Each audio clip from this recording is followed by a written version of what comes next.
every person's journey is going to be different. There's going to be some commonalities there, but it's how we respond to it. I mean, complex trauma for me is still an evolving journey for me.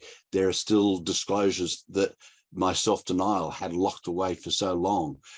Some of the perpetrators are now only becoming known to me in a conscious manner as I become stronger and more confident to be able to deal with those things. So for me, it was, whilst I tried to disclose early and got shut down, that self-denial was basically my disassociation, my mind starting to fragment. And therefore what I did is I put up this incredible facade, which everyone saw, that I was a very successful sports person when I was younger. I still able to manage a very good career, because that was the facade that people saw. What was inside was this broken person. I often use the phrase, will the real Paul Klotz please stand up? Because I'm now aware that there's 6 or 7 different alters that have existed that I didn't really understand or know, that have kept me alive. They've caused a lot of damage as well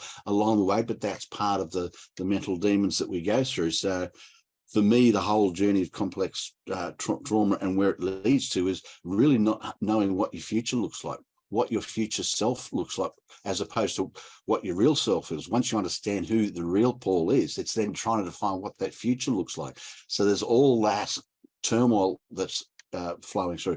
Trust, as Kathy said, is just an incredible thing. I'm always looking for the red herring, but on the same token, it's a little bit two-sided, that I don't trust anyone, and it takes me a long time to do that, but I'm also over trusting. So I just give and give and give and give, and then you get taken advantage of. So it's this yin and the yang that just is exhausting and fatiguing from a mental and physical perspective. This hypervigilance that you're continually on alert and tense, which leads to muscular things. And I'm a great believer that a lot of my physical ailments, from the heart attack and the ongoing cardio issues, to the stroke, to the losing my bowel, to the 3 different types of cancer, but cancer 4 times, etc., have all come from that complex trauma hotspot that has just been festering away inside because it had nowhere to go, it had nowhere to understand. The brain and the gut work exceptionally well to protect you, but at some point there's a breaking point, and part of that then flows into sleep. I mean, I'm happy if I get 3 hours sleep a night, but that sleep is always broken, with obstructive sleep apnea. But the flashbacks, the weird nightmares where my fragmented mind brings people and parts of my life together into the one scene, which makes no sense, and it haunts and taunts me. And sometimes I wake up feeling absolutely fantastic, but then I realize it's not real, Paul. So there's this constant battle. So even when you do sleep, it's not good sleep. I mean, the disassociation, and so you're continually battling all these things. And we don't like, or people don't like to hear these things, but we do feel, I'll not say we, I do not like myself. I feel ugly. I feel hopeless. I battle with suicide ideation all the time. I just get emotional, but that's okay, because that's what this is about. But I'm stronger now, because I've understood all of the diagnosis from the mental health side, and that's helped me understand why I did the things that I did, why things occurred. And it's allowed me to garner those voices and alters to actually be stronger, to be braver, to have this voice. I mean, I couldn't have done this 3 years ago.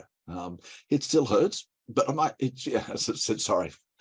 It's okay to cry, because we need to cry. People need to see the damage that is done, but there's hope at the end of the line. But it's about making sure people do call out, reach out, and that we have the right, and I know we'll come to it, but having the right support structures, the right services, and the right people in terms of education and awareness that take that holistic approach and don't look at it from, it's a mental health issue. Yes, it might be, but there's emotional factors, there's physical factors, there's social factors, there's spiritual factors, there's financial factors. Having that holistic approach that allows that person to find that stable ground to be able to re-establish themselves, find the real person, and then start to work out what the future looks like. And I'm back in control again, which is good.